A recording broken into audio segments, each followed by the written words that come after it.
Welcome back to the Stuff for Whatever podcast. Your host, B. Kwanji here. Before we get started, I always like to get in the habit of saying the best way to support me and the channel is to like, comment, and subscribe. You can do that here on YouTube. You can follow on Twitter to catch fun tweets and other updates. I do live stream gaming on Twitch, usually Thursday, Fridays. When we see those gaming VODs, the streams get uploaded back here on YouTube. So full circle. So you can check this out. I make playlists of stuff. And also been kind of getting a little inspiration of doing more for the channel, or just nothing like too new or too crazy, but just have some ideas where I can like make at least more interesting content. I don't know, just kind of like my like mantra when it comes to like internet stuff is just throwing spaghetti at the wall. So I had some ideas, at least get the kind of like a structure or like planning. I guess that the best way to say it, like planning. Like, hey, we'll see if these get more attention because it's like one of the things that I do still see like very slow subscriber growth, but I don't really know what's working and don't get the interaction and stuff like that. And I don't know. Just thought I would mention that. And if you're listening, I hope you had a good day today.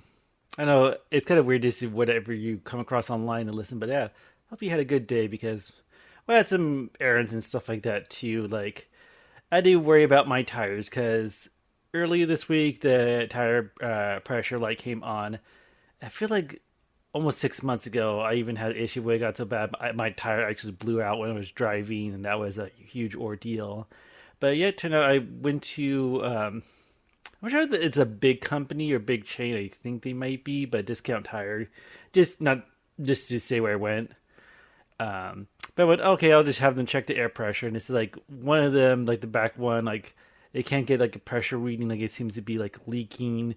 Although it didn't look like too flat or anything, but got them checked out and replaced the front two ones because when I had the blowout, I decided to get the other one because the back ones weren't too bad. So I got two at that time, and then like, okay, I'll just replace both back ones because the other one was getting kind of the last tire was getting not as bad, but it was like getting there. So like I'll just replace both of them. So that was part of my day and all that. But still got my grocery shopping done. And this is like a little like mini rant, but one thing I've grown to hate when at least getting the shopping cart is that little seatbelt things that they use for little baby kids and all that. I wish they would like get rid of them or change them because it seems like a lot of times when I get a grocery cart, like the little hook, like the little buckle thing, strap gets caught on the shopping cart in front of it. You know how like shopping carts kind of like push into each other and make it like one short train of carts. Like it feels like so many times that little seatbelt buckle thing like gets caught in the other one. You gotta like pull them together, like move the strap and kind of unhook it and stuff like that. It's annoying. And I first off, I don't know if people really use it, like people with kids actually use those buckles. It seems like yeah, it's a good safety thing too, but I wish it would just like change it so it's more like a retractable belt. That'll save a whole lot of hassle. That's my like Shark Tank idea. Is for the shopping cart seat belts, just make a retractable one that's easy to, so you don't have to worry about like tightening it or anything like that. Is easy to buckle in and out.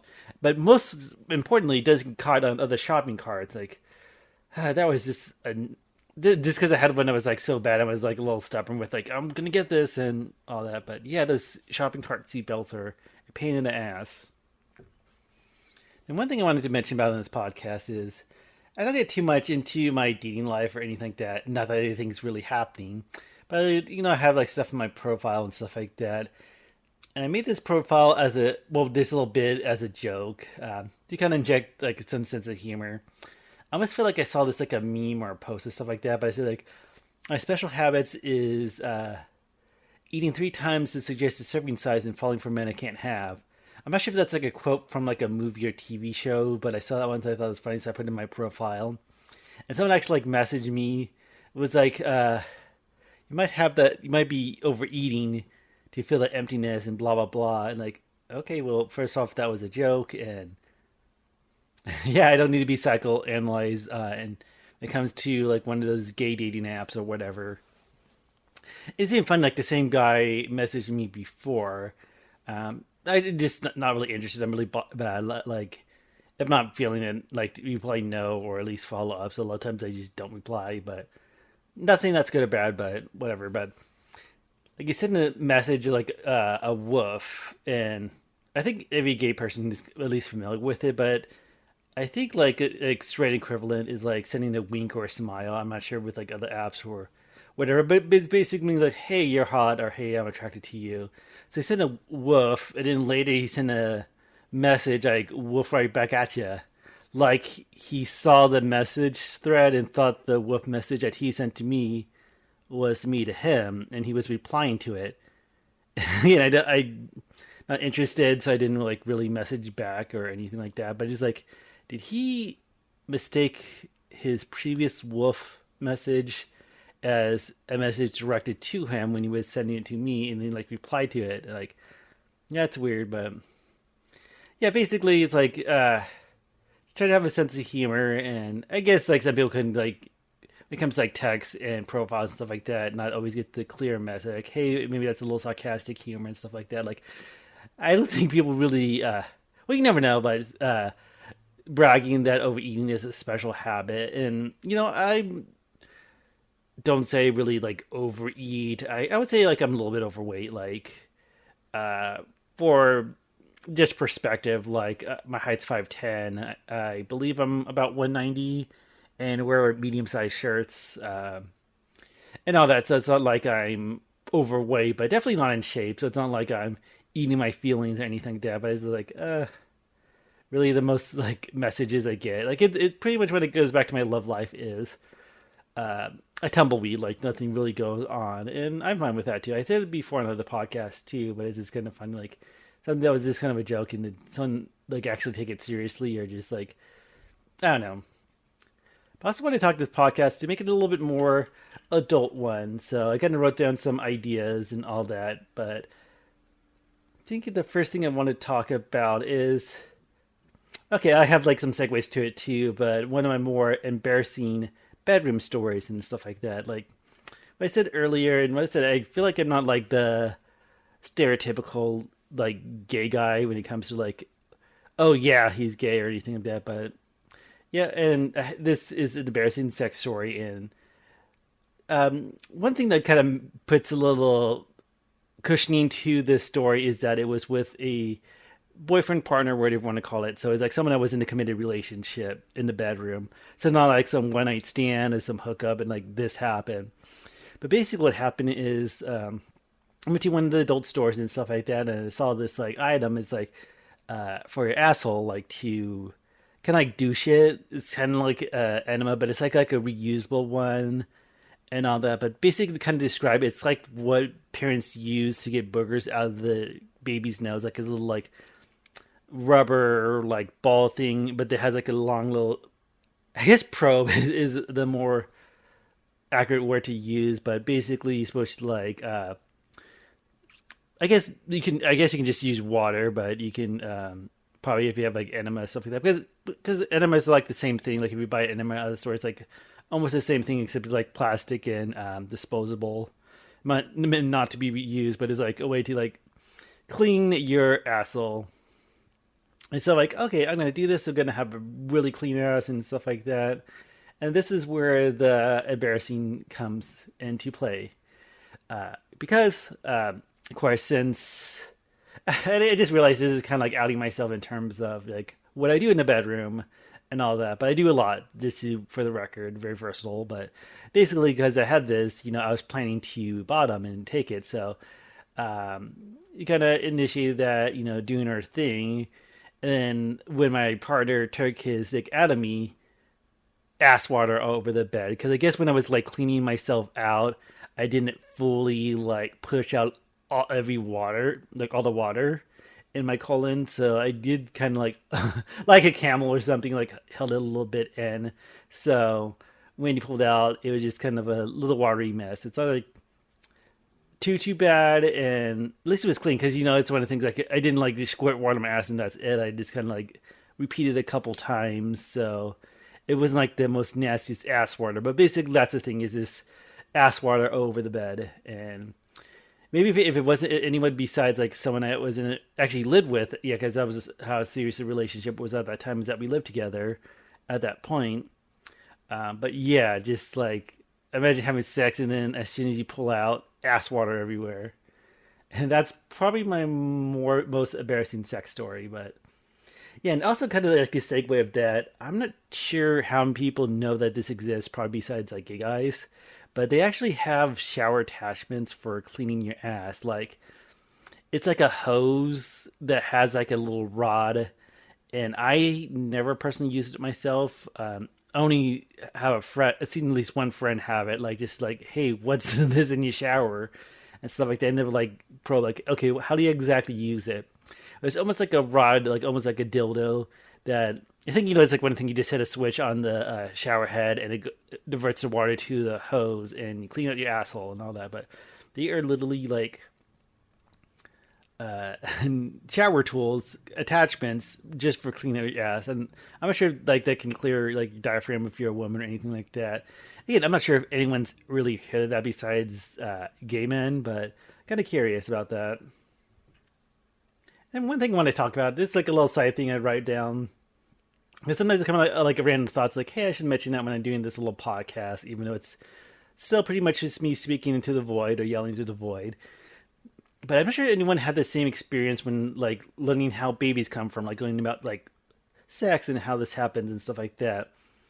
But I kind of felt like it came in like not just a simple click, but just kind of thinking how babies are born and kind of like, hey, when a mom and dad love each other a lot, they hug and kiss and all that stuff, or pretty much they fuck. But yeah, I go, oh, that's how babies come from. And I kind of went off tangent too because it's this kind of having that realization what sex really is. Because like my innocent, like childlike understanding of how you make babies or like at least procreate, like my first what I can remember is experience with it is there was this game for computers. I think the game still went on to like handhelds and stuff like that called Dogs and Cats, I believe with a Z. But I'm talking about the old school PC version. It was the best. Like it was one of my favorite games. My brother and sister like played and we had our own cats and pretty much it's kind of like one of those like virtual pet games. You can like dress up your cats and dogs and stuff like that. And there's different backgrounds. I think you might be able to go like websites to download like different items or stuff like that, or if they had expansions. I can't remember offhand, but I remember it was like a cool one. Like you can make the background the desktop like computer, so it's like your cats and dogs like running around your computer. You can give them toys, give them like a food bowl, and I just remember like dropping the food bowl in front of them and them getting happy and eating the food and all that. But I bring this up because there's an item in the game. It's like a love potion, like a spray bottle, and if you get like a boy and a male cat together, not a boy and a male cat, a male and a female cat together, you can spray with the potion, get them to breed, and you get a new kid and an offspring from them that might have like some characteristics from both of them, like from their appearance. But I think it was just like boom, it happens. Like you don't really like they don't hint that something's like happening with the cats. It's just like okay, now you have a baby, so it wasn't anything like suggest like spray them with the potion. I think they even like lick each other, like groom each other a little bit, like lick each other on the cheek and stuff like that, or like slightly close their eyes and stuff like that. Like, hey, I'm into you without being too like, yo, we gonna be fucking over here, doggy style with the dogs. But yeah, but I mentioned that because when I thought like, okay, this is what when people have babies, they have sex. And because that game, I thought it was that easy. Like, okay, maybe just have to know the right time because women have the little periods and whatever. So it's like, okay, if you want a baby, wait for the right time, do it. You have a baby in 9 months. But then learning more like, hey, babies aren't an easy thing to make. That's kind of sounds weird when we're talking about like a human life, like making it. But it's like not one of those things like you shove it in, shoot your goo, and boom, you have a baby. It's like it takes a lot of effort and a lot of like trying. Even some people have even trouble with conceiving, have to use other methods like surrogates or whatever. But I think what also clicked with me is that show Friends, and it's like one of the things like as a kid I don't play too much. I want to say I don't want to say a kid, like maybe like a preteen, teen, young teen, but I don't pay attention too much into like the adult contents for like sitcoms and stuff like that. But I just remember like I think it was near the end of this series, but I just remember Chandler and Monica wanting to have a baby and then trying like so many times and stuff like that. Probably spent like in different episodes, like it was an ongoing bit, like them trying to get pregnant. I think that Friends spoiler. I'm not sure if anyone cares about Friends spoiler, but they eventually get a surrogate. I can't remember like the genetic details in terms of like if it's their kid or I think were adopting. Maybe that's what it. Okay, so maybe it's not that bad of a spoiler if I can't even remember myself. I can't remember if they like adopted or did some sort of surrogation. Because I know Phoebe did that during a season. But then that the thing is that click like, oh, people have sex multiple times to try to have a kid. It's not like I never really thought sex was something like you do often. Like, okay, this is how you have a kid, so do this, you'll have a kid, kind of stuff. So I went, oh, you have to do it many times to have kids, and then people have kids to have multiple kids sometimes, so they're doing it a lot. Then, like, as a young person, I got sometimes I get this weird fixation, like whenever I see like and again, I don't get like messed up on my head about it, like trying to visualize. But every time I think of like a mommy and a daddy and a kid, like those parents fuck, like they had sex. Like when I think about like my friend's parents, like oh, okay, my friend was created because those two had sex, or like whatever. And sometimes when you see like, don't want to be too judgmental, but when you see somebody, but like ugh, like I don't know, uggos or whatever, like you realize, oh, they had sex, like they did the thing where they stick the P in the V. Like, oh. So just kind of weird, like, it's kind of like having secret knowledge, like, okay, they have a kid, so they fucked, they had sex. And also like later, like realizing, oh, people just have sex because they enjoy it, like people like sex. And also, I just realized how I'm talking about that. I'm not sure if anyone listening to this is the first time hearing about sex. If it is, I'm sorry. But yeah, this just my whole like child innocence and journey from like, oh, babies happen just like that, and then like, oh, people do it lots of times, and then they do a lot of times because it feels good, and how like adult and all that can be. So yeah, it's like my just want to get that out of my head about like how babies are born. Not that I was too detailed about it, but just having that weird like, okay, parents fuck, and now I can't stop thinking about them fucking because it happened because they had a child as proof. Like, is that why straight people have kids so they have like physical proof that they at least had sex once? Yeah, but just kind of like a funny idea that I just got to get out of my head. And one thing I wanted to talk about, just because I have no one to like have this discussion with, at least it never came up. But you feel like on adult like cartoons or sitcoms and stuff like that, or people just like talking, whether it be like a podcast or a let's play, but talking about being able for a guy to suck his own dick. And I'm not going to get into it like, is it gay or what? Because people are like, oh, you touch your own dick and stuff like that. And then if you do, like, what would you do when you get off? Like, would you swallow spit or whatever? But and then like people say, oh, it's so hard to do. Like, you're very lucky. Like, oh, if I can do that, I'll never leave the house and all that. And I have a lot of arguments against that because, again, I like sucking dick. They call me, my nickname was Birdie because I can suck a cockatoo. That's not true, but sounds funny. But like, to me, like your hand works just fine. And there's like other toys and stuff like that. Like I don't have too much like experience because like when I think like my hand works just fine, it's like why do I need all this stuff just to make it feel good? But yeah, it's like, and then my argument like, oh, if I can suck my own dick, I would never leave a house. I would never worry about finding a partner or getting blowjobs and stuff like that. But you can touch your dick and it's just as good. Like, I don't know, maybe I'm just really, really, really good at giving hand jobs. Like maybe I'm have like world class hands for hand jobs. I have no idea. But that's like my first argument is like, why would you want to suck your own dick when your hand works just fine? And also like, it's not like an amazing thing if you could, because it's not like, oh, you're never going to leave the house because you're not going to be sucking your dick for a whole day. Like, again, not to get too personal, but touch myself a lot. nothing wrong with that and all that. I don't want to get to like the jerk off guy, but yeah, it's great. But it's not like I'm going to spend my whole day jerking off. And even as I get older, it's like, okay, if I feel the need, the urge, just do it. And like, okay, maybe that was like 10 minutes of my day, or 5 minutes, or 2 minutes, or 5 seconds. No, no, I'm not that bad, but it's like the argument is like, even if you could suck your own dick and it feels good, you wouldn't be doing it all day. Like, you can still function, go to work, live your life, all that. It's not going to like dominate your life sucking your own dick. So that's like my argument too is like, if you can, good for you, but it's not like gonna be so amazing that it's gonna be your main thing you always do. And then my third argument is that even if you physically can, it just doesn't seem comfortable. Like even if you can physically like, I just thought about the arguments too, but it just doesn't seem comfortable. Like again, I have experience sucking dick, and I'm not like bending over backwards or forwards or anything like that. Just get in a comfortable position, and there you go. So I feel like if you can, like, would you be able to get your whole dick in your mouth? Would you be able to get motion?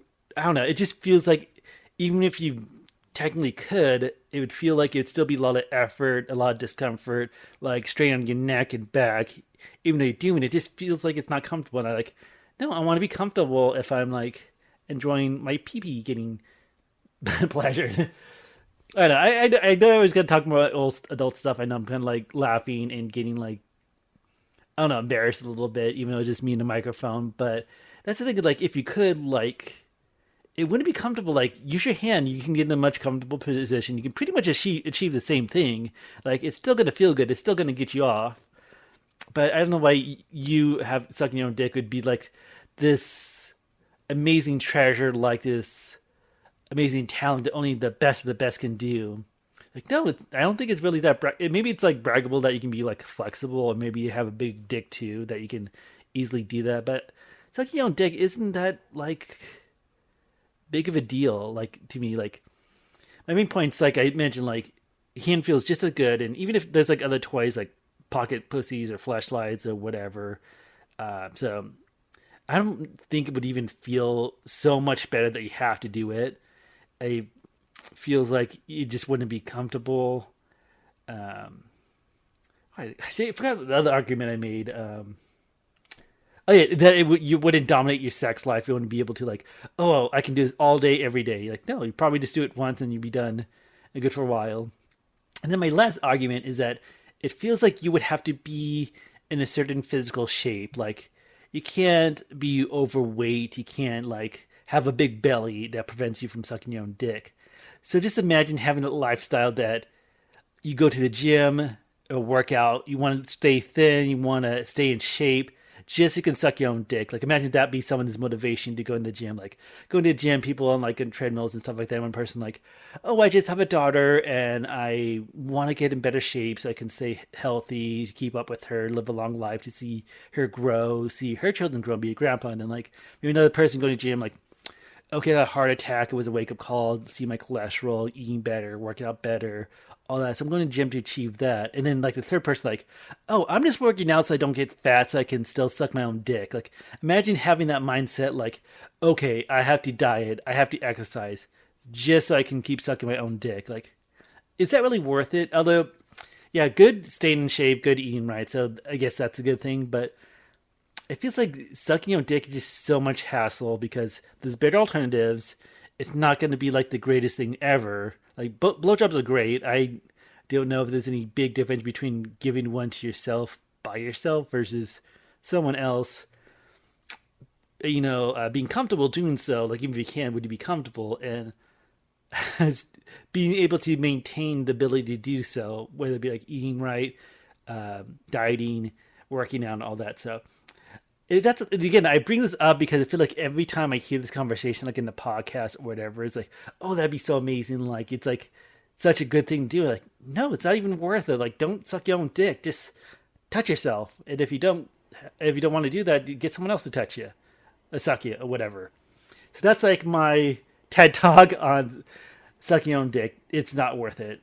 Not even once. That could be like a public service announcement, stuff like that. And then I get some other adult things I wanted to talk about real quick because I've been rambling.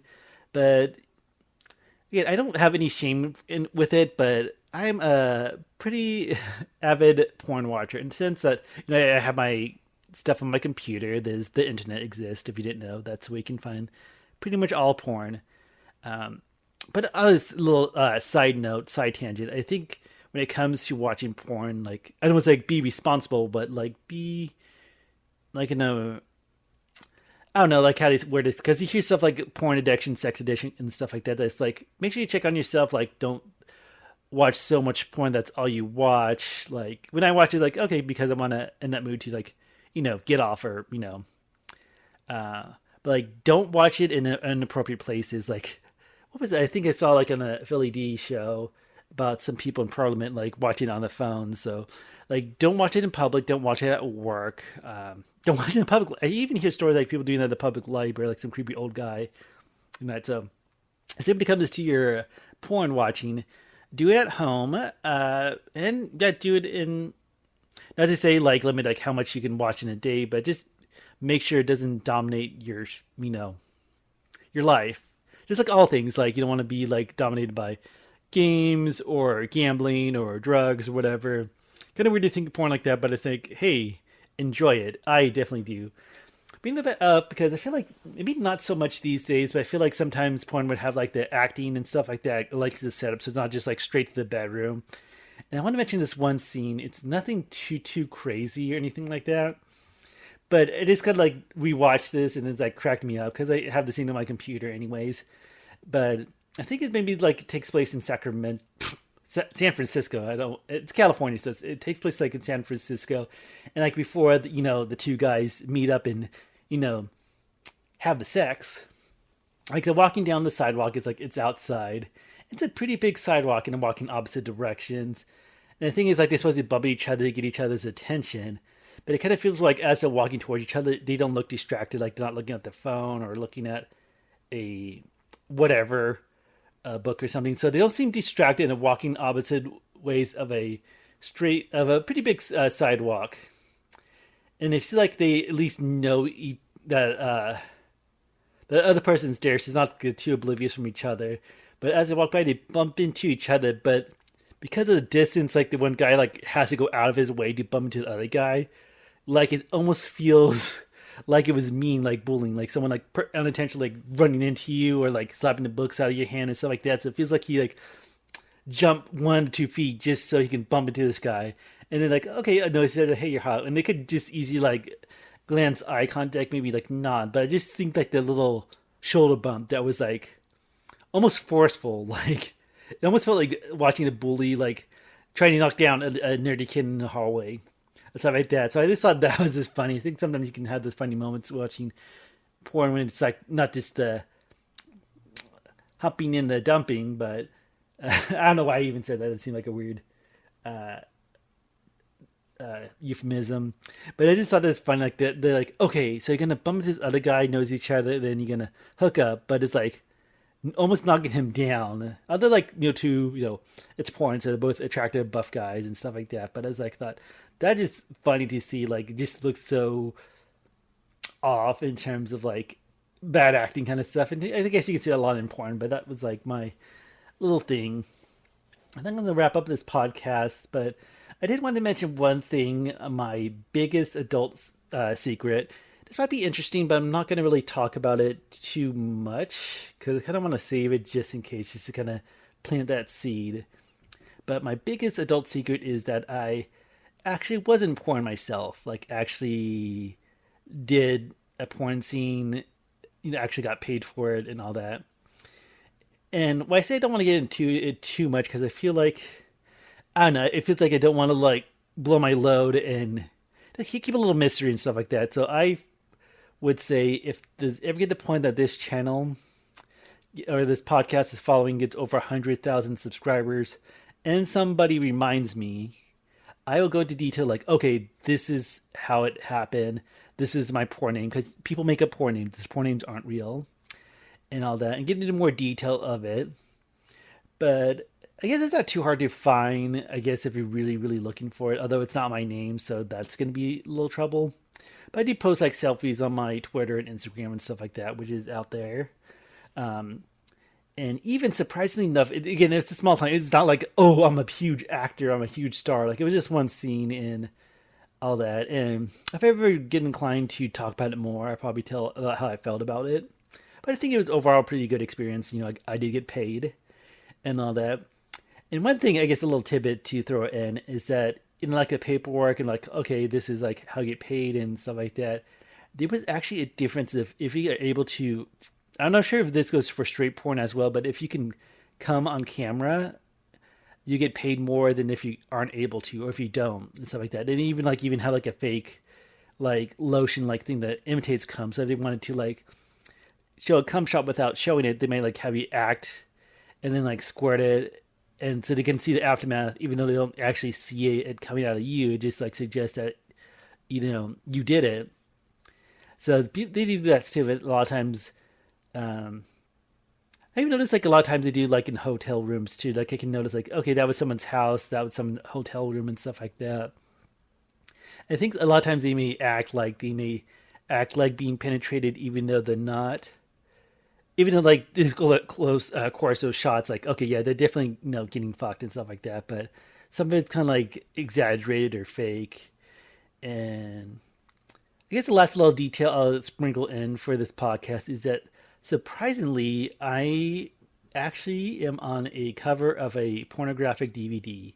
I wasn't expecting it because it wasn't like big stars or well-known stars or stuff like that, like almost like amateur, but it is professionally like a studio. I don't want to say like, I guess you could say studio, but I think a lot of times they don't really film in a studio, but they are like professionals. And I think when they like in terms of equipment, but sometimes they'll go to like people's houses and pools and stuff like that. But sometimes do it in hotel rooms and stuff like that. So um, in terms of how it's like edited and like produced, it's professional versus, because I don't want to say like, oh, I did porn because I have a camera on my phone and I uploaded it to Pornhub. So that wasn't the case. I was actually paid. I did get other benefits too. Um, but if I ever get like a huge amount of subscribers, if I get like that um, demand, like, okay, we want to know more about it, then I will talk about it. I even give out my porn name that I use because I got to decide like, oh, this is my porn name and all that. But yeah, I like if I get to that point, like this YouTube thing is really something. I wouldn't mind like, okay, yep, that's it. I'll point right to it. Like this name, this is the studio, this is a DVD that it's on, all that. But I thought I mentioned just in case if someone hears that or they catch on, like, hey, we really want to know what this guy did. And although that was years ago, almost, my God, I think it was almost 10 years ago. So I was in better shape and stuff like that too. So I'm not sure I'll be inclined to like go into detail of the story more if I don't have that following because it is still kind of interesting besides what I mentioned so far. But that was like, my biggest adult secret is that I actually did porn, like actual porn, not like that movie Zachy Mir Make a Porn. It was like, hey, this is, even though like not like a big production at the time because I think a lot of those companies made this like travel and stuff like that too. So it's not like always like a big uh, production, but it was legitimate. Yeah, so let's do it for this podcast. So again, the best way to support me and the channel is to like, comment, and subscribe. You can follow on Twitter for updates and other fun tweets, and follow on Twitch for streaming and catch those gaming VODs on YouTube if you miss live streams. Got other stuff I'm thinking about doing on the channel and all that, but I think my long-term goal is to at least get enough like a community or following or stuff like that we can like interact or all that. But yeah, just think we'll wrap it up this week. So thanks for listening, and y'all have a very good day. Later.